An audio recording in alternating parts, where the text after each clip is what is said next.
Arizona Sports on 98.7 FM.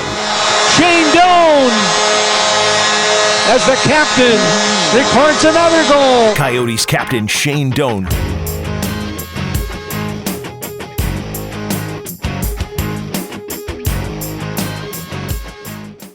Hello, I'm Paige Demakos for Arizona Sports, and I'm here with somebody you're all very familiar with. That's Captain Coyote, Shane Doan. Shane, how you doing? I'm doing very well. Thank you for having me. Yeah, thank you for being here with us. So we want to honor Shane. We want to talk about the last 20 plus years that he's been in the Valley as a mainstay for Arizona. So 21 years with the same franchise, okay? Been in Arizona since 1996.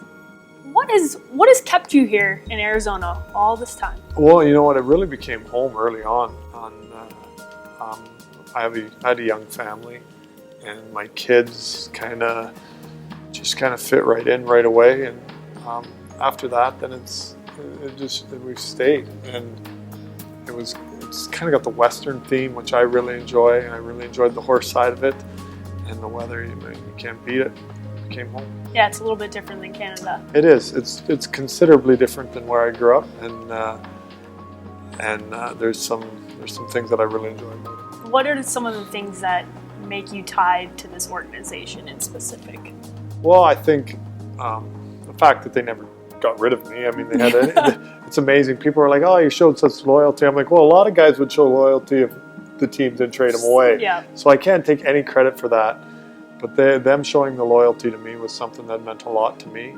And then I think the stability in the room with the trainers and the people that I got to be friends with and the support staff, those people they're good friends of mine. And I enjoy being able to come to work and see them, and that's something that's special. All right, speaking of loyalty, if you were in a sports dictionary, Yeah. you might be next to the word loyalty, okay? What does that mean to you that everyone looks at you and says, I mean, almost to a fault, they say you're loyal and you've been here forever. What does that mean? Well, it's something I take as a compliment, but I get credit for stuff in regards to like them not trading me. I mean, they did it, so I don't want to take too much credit for that. I mean, there's probably 2 or 3 times when I could have left, but there was probably hundreds of times where they could have got rid of me. So it's something that I'm very flattered about, because I do value that as something that's important, but at the same time, I understand that it's because of them as much as it is because of me, or a lot more probably because of them than me. I think your goal scoring might have had a little something to do with it as well. How has your role changed here? I mean, now you just turned 40 years old.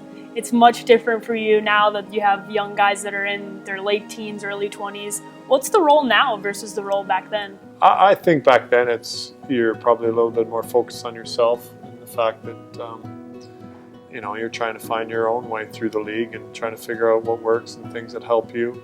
And now that you've kind of been through the league a few times, that you found things that helped and that have helped you, and you want to be able to express that to your teammates. But at the same time, people told me, they gave me lots of advice and lots of tips and stuff, but you really have to experience it yourself, and hopefully you'll take the tip and the experience and learn quickly, because there's lots to learn, but you really do have to experience it yourself. What's the best piece of advice you've been given so far in your career? To take care of the game. If you're talking advice for hockey-wise, I was told one time by a coach that if you take care of hockey, it'll take care of you. And that in regards to sometimes the lifestyle of being a professional athlete seems to get in the way of being a professional athlete. Yeah. And it was something that I didn't really think about, and yet now I appreciate a lot more, but I am an old guy now, so I appreciate a lot more of everything. Is that, if you were giving advice, is that your best piece of advice that you would share on? Yeah, like your dream of playing in the NHL was to play in the NHL because you loved hockey and you loved to play the sport and you loved to score goals and do all of that. And sometimes it can get clouded by everything that can happen around the game.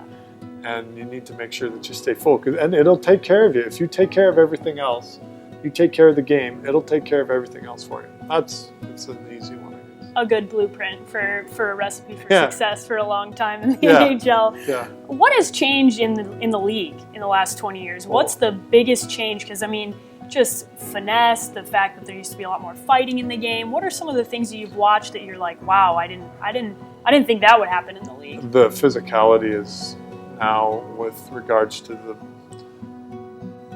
you could never go to the middle. If you cut to the middle with the puck, you're going to get hit, and you're going to get hit hard. Now you have the freedom to go to the middle and try to make plays.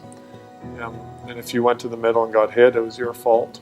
And now if you go to the middle and get hit, that guy is going to get in trouble. Yeah. And that's hands down the biggest change. I think in my first 15 years, there might have been, 3 or 4 suspensions of over 2 or 3 games. And now it seems like there's more suspensions last year than there probably was in my first 15 years in the league. Wow, that's pretty incredible. You understand. They're Trying to make the game safer. They're trying to make the game safer, but I don't know. I mean, we all understood that when you play this game, it's not safe. I mean, if you want to be safe, don't play. Yeah, absolutely. And yet at the same time, there's an element that don't want to be, reckless. You just yeah, absolutely. But I think there's part of that.